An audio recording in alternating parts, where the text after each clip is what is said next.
하나님의 은혜와 평강이 함께 하시기를 축원합니다. 말씀을 시작하면서 먼저 재미있는 이야기를 하나 하려고 합니다. 한 할머니가 여행을 하고 있었는데 여행 중에 두 갈래 길 앞에 서게 되었습니다. 할머니는 어느 길로 가야 할지 고민하면서 하나님의 뜻대로 내가 가야 되겠다, 그런 마음이 들며 기도를 했습니다. 하나님께서 하나님의 뜻대로 저의 길을 인도해 주시리라 믿습니다. 제가 지팡이를 두 길 중앙에 놓고 쓰러졌을 때 지팡이가 가르치는 곳으로 가겠습니다. 그리고 할머니는 지팡이를 쓰러뜨렸고 지팡이는 오른쪽을 가리켰습니다. 그런데 사실 할머니 속마음은 왼쪽으로 가고 싶었습니다. 그래서 쓰러진 지팡이를 다시 세우고는 몇 번이고 쓰러지기를 반복했습니다. 결국 지팡이가 왼쪽으로 쓰러지자 할머니가 그때서야 빙그레 웃으며 역시 하나님이 나를 왼쪽으로 인도하시는군 하며 자신이 원하는 길로 걸어갔습니다. 여러분, 이 이야기를 들으시고 어떤 생각이 드셨습니까? 믿는다라고 하지만 실제로 믿는 것이 있고 말로만 믿는 것이 있습니다. 우리가 믿는 것은 늘 우리가 믿을 만한 것만 믿습니다. 믿음으로 생활하는 것 같지만 사실 우리의 의지는 전혀 변함이 없습니다. 믿음의 모양만 있습니다. 또 다른 이야기인데 준비된 2인자라는 책에 나오는 이야기입니다. 어느 병원에 환자가 왔는데 얼마나 이 환자가 겁이 많은지 검사하는 기계만 봐도, 또 간호사가 주사를 놓으려고만 해도 그냥 벌벌 떠는 거예요. 수술하려고 마치 의사가 환자분 심호흡 하세요, 심호흡라고 말했습니다. 그러면 어떻게 해야 되죠? 시키는 대로 숨을 들이마시고 내쉬고 그러면 되는데 환자가 너무 긴장을 했는지 심호흡을 하지 않고 말로 심호흡, 심호흡 그랬답니다. 분명히 따라하지만 의사가 원하는 것은 그게 아니죠. 정작 그 환자에게 필요한 것을 따라하지 않은 것이죠. 여러분, 진정한 믿음이란 무엇인가요? 여러분에게 하나님을 믿고 따른다는 것이 무엇입니까? 우리의 기준이 아닌 하나님의 말씀과 하나님의 존재를 인정하는 것이 진정한 믿음이 아닐까요? 믿음의 초점은 내가 아니라 하나님 아니겠어요? 그러니 그 믿음이라야 하나님을 온전하게 신뢰하게 되는 것입니다. 오늘 이렇게 믿으십시오. 11번째 말씀을 나누면서 내가 생각하는 믿음이 하나님이 인정하실 만한 가치가 있는지 생각해 보고 싶습니다. 또한 내가 행하고 있는 믿음이 과연 내 이웃이 인정할 만한 믿음인지 고민해 보고 싶습니다. 오늘 인생의 한가운데서 불신과 불안이라는 암초 앞에 실망하고 모든 것을 포기한 채 엠마오로 가는 두 제자를 예수님이 만나 주십니다. 두 제자는 예수님이 십자가에 달리신 후 실망해서 엠마오로 가고 있던 중이었습니다. 왜 실망했습니까? 그들이 믿고 따랐던 예수님이 십자가에 못 박혀 죽었기 때문입니다. 그들의 생각에 그들의 기대와 희망이 모두 끝났다, 그렇게 생각이 들었기 때문입니다. 그런데 여러분, 성경을 자세히 살펴보면 위대한 지도자들의 죽음은 끝이 아니라 새로운 시작이었습니다. 모세가 죽고 가나안 땅을 차지한 것은 여호수아였습니다. 사도 바울이 순교를 당하고 나서 복음이 전 세계로 퍼졌습니다. 오히려 믿음이 증명되고 믿음을 보게 되는 증거는 죽음과 절망 앞에서 새로운 하나님의 역사를 보게 된 것입니다. 예수님이 십자가에서 죽었다는 사실이 두 제자에게 얼마나 절망적이었겠어요. 하지만 예수님의 죽음이 부활로 나타나셨고요. 오늘도 보혜사 성령께서 계속해서 우리에게 임하셔서 일하고 계신다는 사실입니다. 절망하고 실망한 두 제자에게 예수님이 새로운 소망으로 다가오셔서 우리를 만나주고 계신 것입니다. 저는 여기서 우리가 어떻게 믿어야 할지를 깨닫습니다. 우리가 어떻게 예수를 믿어야 할까라는 것을 깨닫게 됩니다. 여러분, 엠마오로 가는 두 제자는 믿음이 있었을까요? 아니면 없었을까요? 안식 후 첫날 새벽에 제 여자들이 예수님의 무덤을 찾아가죠. 가서 보니까 돌이 무덤에서 굴려 옮겨진 것을 보았습니다. 그때 예수님의 시체가 보이지 않아 근심할 때 부활하신 주님을 만나게 됩니다. 이 여인들은 무덤에서 돌아가 이 모든 것을 11사도와 다른 모든 이에게 알렸습니다. 그리고 누가복음 24장 13절에 이렇게 시작합니다. 그날에 그들 중 둘이 예루살렘에서 25리 되는 엠마오라 하는 마을로 가면서, 여러분, 그들 중 둘이란 단어가 나오죠. 그들 중 둘이라는 단어. 여인들이 예수님이 부활하셨다는 소식을 전할 때 그 자리에 있었던 사람이라는 것입니다. 그 두 사람만 그렇습니까? 다른 제자들도 다를 바가 없죠. 누가복음 24장 11절을 보세요. 사람들은 그들의 말이 허탄한 듯이 들려 믿지 아니하나. 예수님이 십자가에 달려 죽으시고 3일 만에 다시 살아나리라. 그 말을 들었음에도 믿지 못하고 실망으로 엠마오로 지금 가고 있었던 것입니다. 바로 이들을 향해 예수님께서 강하게 말씀하십니다. 이르시되 미련하고 선지자들이 말한 모든 것을 마음에 더디 믿는 자들이요. 엠마오로 가는 두 제자를 통해 깨닫게 되는 것이 있습니다. 기쁨이 있다고 해서 그것이 언제나 은혜로 살고 있다는 증거가 될 수 없다는 거예요. 슬픔 가운데 의기소침해 있다고 해서 그것이 언제나 신실하지 못하거나 하나님의 은혜에서 제외된 것이 아니라는 사실입니다. 두 제자는 실망한 채 서로 이야기를 하면서 걷고 있었습니다. 그때 예수님께서 그들과 가까이 동행하셨습니다.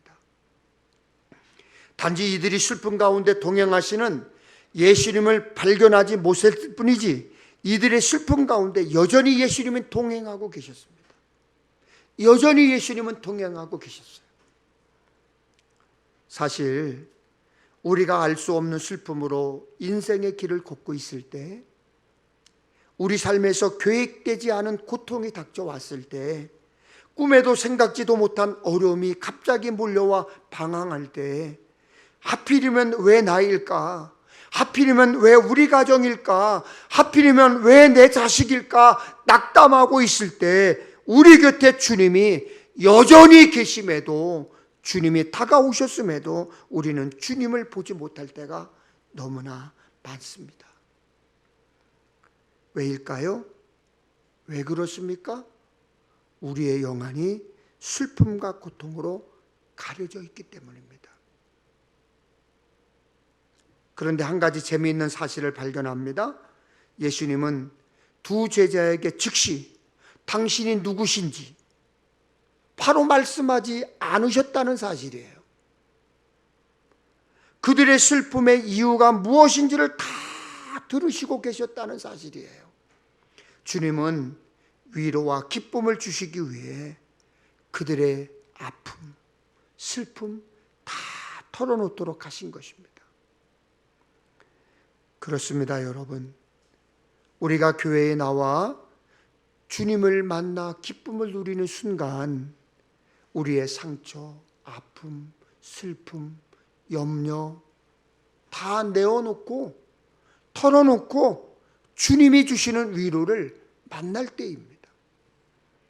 주님을 만나면 모든 것이 은혜로 바뀝니다.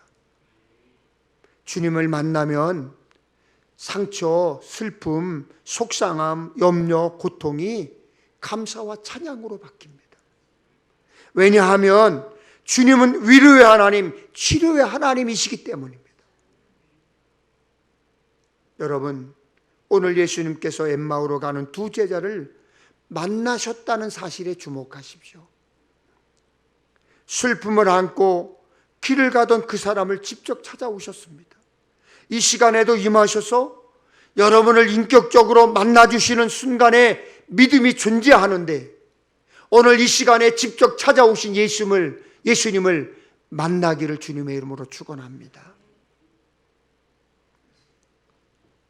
저희 애들이 미션 스쿨을 다녔습니다.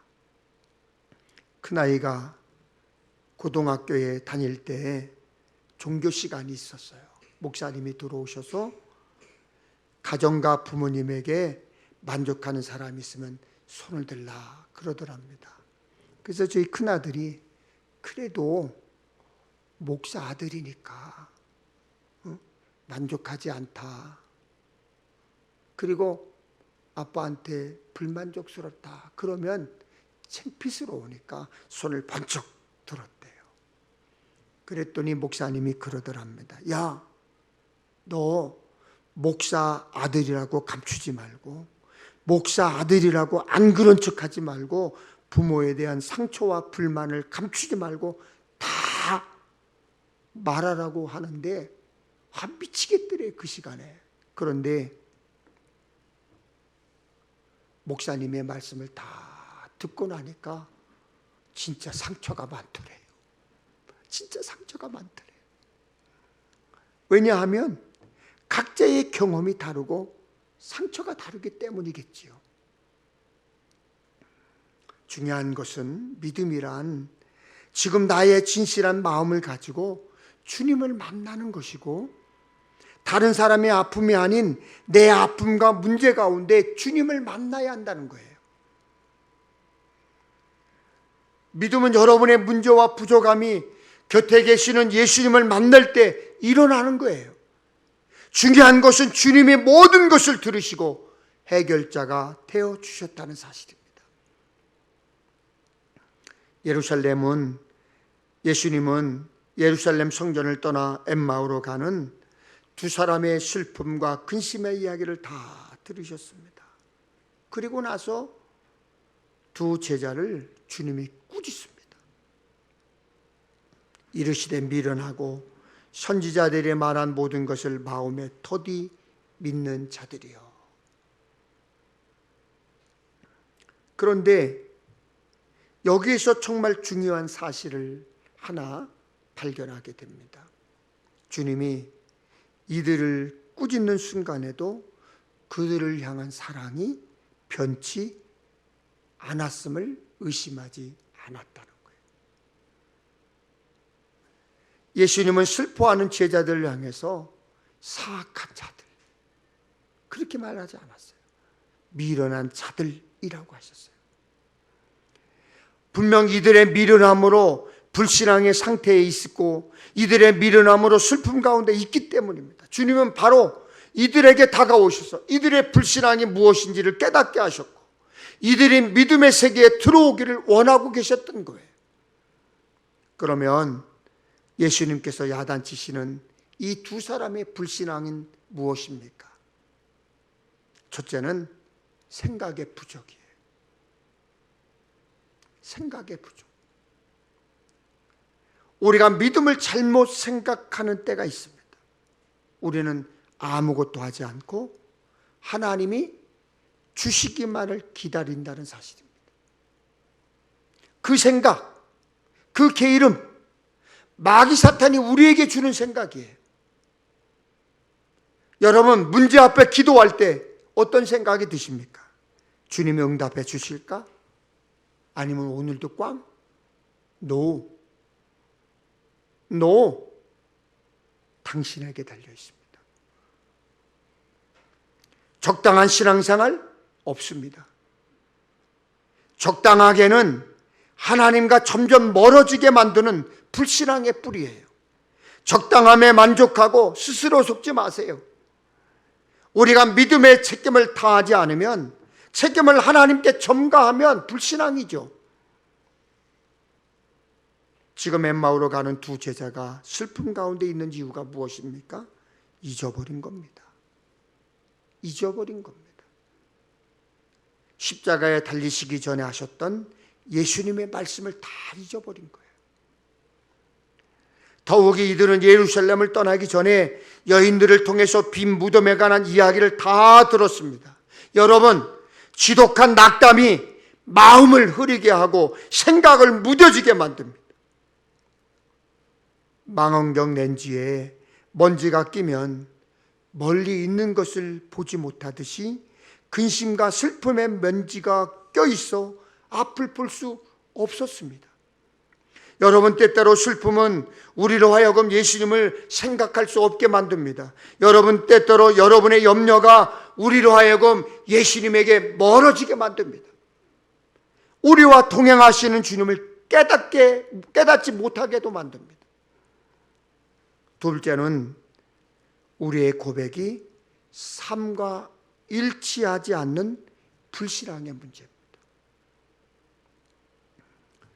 여러분, 엠마오로 가는 두 제자가 예수님의 말씀을 몰랐을까요? 아마 예수님의 말씀을 다 들었을 것이고 많이 알고 있었을 거예요. 그러나 실제로는 자신에게 일어난 일에 대하여 인정하지 못하고 있었던 것입니다. 우리는 하나님의 말씀을 진리라고 믿습니다. 맞죠? 그런데 혹 그 진리를 따로따로 구별해 믿지는 않습니까?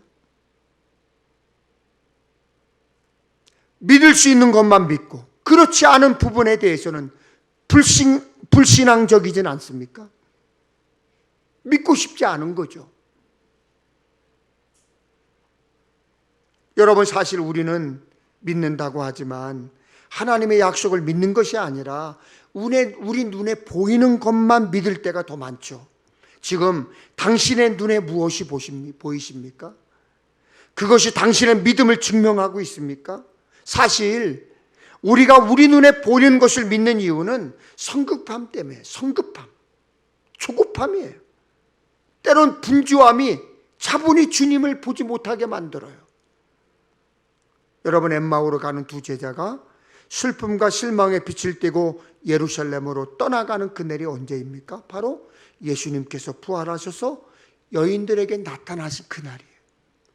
예수님에 대한 소식을 여인들을 통해 들은 그날입니다. 아직 약속의 날이 다 지나지도 않았습니다. 그럼에도 불구하고 그들은 예루살렘에서 더 기다리지 못하고 그것을 떠났습니다. 여러분, 사흘째 되던 날, 부활이 약속된 날, 여러분 얼마나 기대가 될까요? 얼마나 기대가 될까요, 여러분?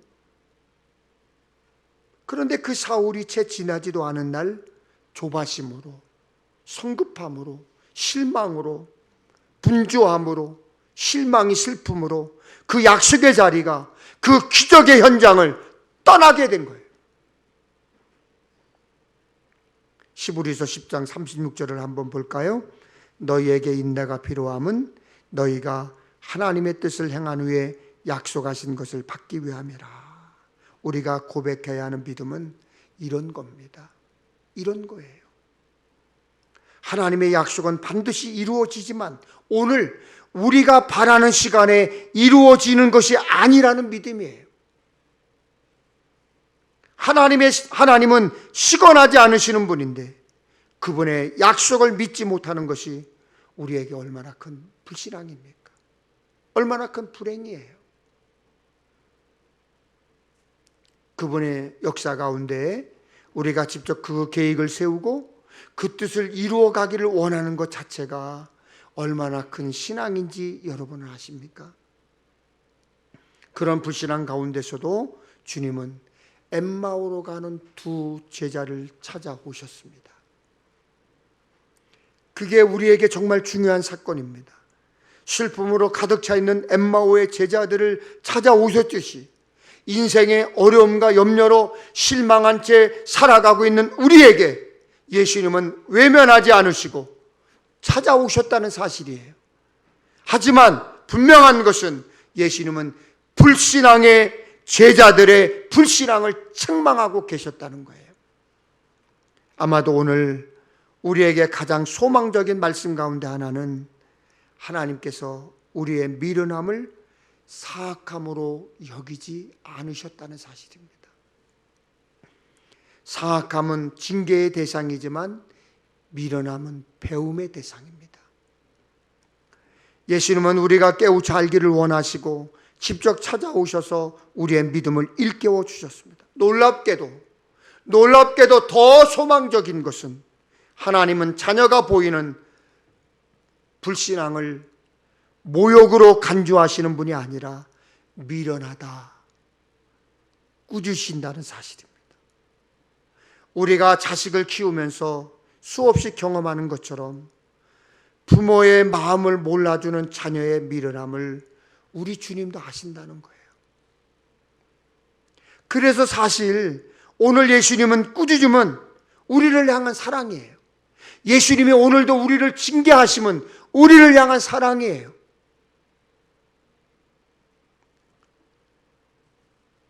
화성 서신면에 가면 전곡항이 있습니다. 거기에 가면 비싼 요트들이 무척 많아요. 수백 대가 정박되어 있습니다. 바람이 불고 파도가 치면 배가 마구 흔들립니다. 하지만 그 배는 떠내려가지 않습니다. 왜냐하면 그 중심이 닷을 내려 고정되어 있을 뿐만 아니라 옆에 배와 맞닿아 있기 때문입니다. 여러분, 우리는 미련하여 작은 파도에도 작은 바람에도 흔들립니다. 그 흔들림 때문에 멀미를 할 수도 있습니다. 하지만 믿음의 닻을 내리는 이상 하나님은 절대로 여러분을 떠나가지 않을 것입니다. 우리 주님께서는 우리의 미련함을 질책하실 수는 있지만 우리를 버리는 사악함과는 구별되어야 합니다. 하지만 오늘 우리의 믿음이 어떤 믿음인지, 우리의 믿음이 어떤 상태인지 우리는 분명하게 점검해 봐야 돼요. 점검이 필요해요. 우리의 믿음이 흔들리는 동기가 무엇인지 분명히 찾아봐야 돼요. 스펄전 목사님은 이러한 우리의 신앙과 믿음의 문제를 몇 가지로 지적하고 있습니다. 첫째는 하나님이 아닌 다른 것들을 더 믿으려 하기 때문입니다. 참 재밌는 사실인데요. 우리 인간들에게는 그렇게 하나님을 믿지 못하는 불신앙이 있는 것과 동시에 너무나 쉽게 믿는 경향으로 종종 사기를 당한다는 사실입니다. 사람들은 자신에게 친절한 사람들에게 너무나 쉽게 속는 경향이 있어요. 사탄은, 이단은요, 무섭고 더러운 모습으로 우리에게 다가오지 않습니다. 가장 친절하고 가장 아름다운 모습으로 우리에게 찾아온다는 사실입니다. 어느 날 저와 저희 아내에게 똑같은 전화를 받았습니다. 큰아들이 납치되었다. 그리 돈을 달라는 전화를 받았습니다. 전화 너머로 들려오는 큰아들 목소리가 진짜 너무 똑같아요. 진짜로 너무나 똑같아요. 그런데요, 그 순간에 정말 아무것도 생각나지 않더라고요.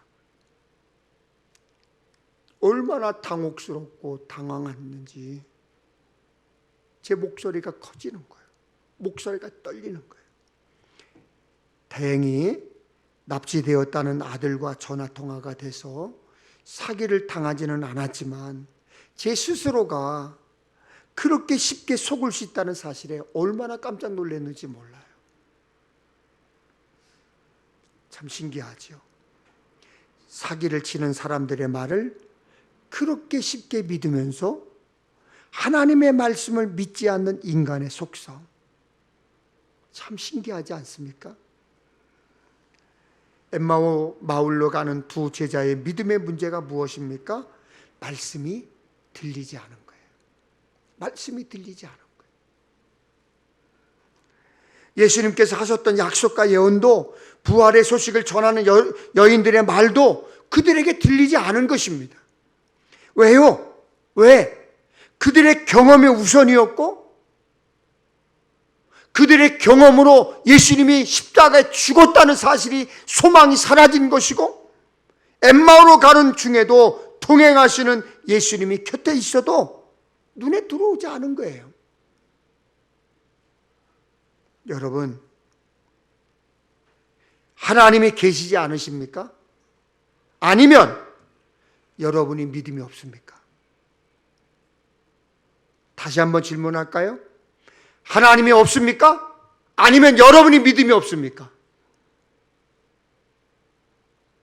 둘째로, 우리 믿는 사람들이 불신자들보다 나을 것이 없는 것을 봅니다. 하나님을 부인하고 믿지 않는 불신자들의 모습이 우리 가운데도 있다는 거예요. 이렇게 표현하면 더 쉬울까요? 믿으면서도 믿지 않는다. 믿으면서도 믿지 않는다. 입으로는 하나님의 약속을 믿는다고 고백하지만 응답 믿지 않습니다. 입으로는 주님을 믿습니다 고백하지만 주님이 살아계심을 믿지 않습니다. 예전에도 인용했던 이야기를 다시 한번 생각해 보려고 합니다. 미국의 어느 마을에 몇 달 동안 비가 오지 않았습니다. 마을 주민들이 걱정이 태산 같았습니다. 그래서 그 마을 주민들이 열심히 모여 기도했지만 여전히 비가 오지 않고 가뭄이 더 심해졌습니다. 그러던 어느 날 교회의 목사님이 마을 주민들을 다 교회에 불러보았습니다. 마지막으로 우리 온 마을 주민이 함께 모여 간절히 기도합시다. 마을 주민 모두가 함께 교회에 모여 기도를 했습니다. 그리고 다음 주일이 되었습니다. 해가 쨍쨍 찌는데 한 아이가 우산을 들고 오는 거예요. 그러니까 그 장면을 본 장로님이 물었습니다. 이렇게 해가 쨍쨍 찌는데 왜 우산을 들고 왔니? 옆에 있던 교인들도 함께 비웃으며 놀렸습니다. 그때 그 어린 아이가 이렇게 말했습니다. 장로님, 우리가 어제 비 오게 해달라고 기도했잖아요. 그 모습을 본 많은 사람이 부끄러워 고개를 숙이고 말았습니다. 그날 진정으로 믿음의 확신으로 기도한 사람은 누구죠? 하나님을 믿는다고 말하지만 내일 일에 근심, 염려, 두려움 떨쳐버리지 못합니다. 여러분, 참된 믿음은 일상에서 나타나는 믿음이에요. 우리 삶의 순간순간에 흐르는 눈물과 약함을 이겨내는 믿음, 날마다 하나님을 신뢰하며 그분을 의지하고 살아가는 믿음을 말하는 거예요. 우리가 믿는다고 하면서 믿지 않는 것은 우리 삶을 통해 행동하지 않는 것으로 증명하죠. 어느 책에서 제가 어느 책을 읽었는데 인상 깊은 내용입니다. 교회에 잘 다니면서 열심히 신앙생활을 하는 영희와 철수라는 이 아이가 있는데, 영희는 늘 기도하는 학생이라 시험 때가 되면 공부보다 열심히 기도하고, 시험지를 앞에 놓고도 기도하고, 시험지를 제출하고 나서도 간절히 기도하는 학생이지. 철수는 열심히 신앙생활을 하고 기도는 영희보다 많이 못하지만 공부를 열심히 하는 학생이야. 기도하고 나면 열심히 공부하는 그런 학생. 그런데 시험을 보고 났는데 영희는 그렇게 열심히 기도했어도 50점을 못 받았는데 철수는 100점을 맞았어. 아마도 그 교회 학교 선생님에게 선생님께서 아주 귀한 교훈을 준 것 같습니다. 여러분, 발 달린 기도 하세요. 발 달린 기도. 기도만 하는 것이 아니라 기도한 것을 믿고 믿음으로 행동하는 것을 발 달린 기도라고 그래요. 기도만 하는 것이 믿음 좋은 것으로 보일지 모르지만 자신의 무능함을 정당화하고 삶의 책임을 지지 않고 하나님께 전가하려는 불신앙의 모습이 우리 안에 숨어 있습니다. 하나님을 신실하게 믿고 기도하는 사람은 그 믿음이 성취되는 것을 보기 위해 말씀을 따라 사는 것입니다. 오늘 엠마오의 두 제자, 안식 후 첫날 예수님의 무덤을 찾아갔던 여인과 예수님과 함께했던 12명의 제자, 모두 주님의 말씀을 들었지만, 모두 주님의 말씀을 잘 알고 있었지만 그 약속이 성취될 것을 온전히 믿지 못했던 것 같습니다. 무덤을 찾아와 없어진 시체, 빈 무덤을 보고 우는 여인에게 예수님이 하신 말씀을 여러분 기억하십니까? 왜 산자를 죽은 자 가운데서 찾느냐? 왜 산자를 죽은 자 가운데서 찾느냐? 오늘 이 말씀이 당신에게 가장 강력한 도전이 되기를 바랍니다. 오늘 우리 속에 숨어있던 믿음을 드러내는 시간이 되기를 바랍니다.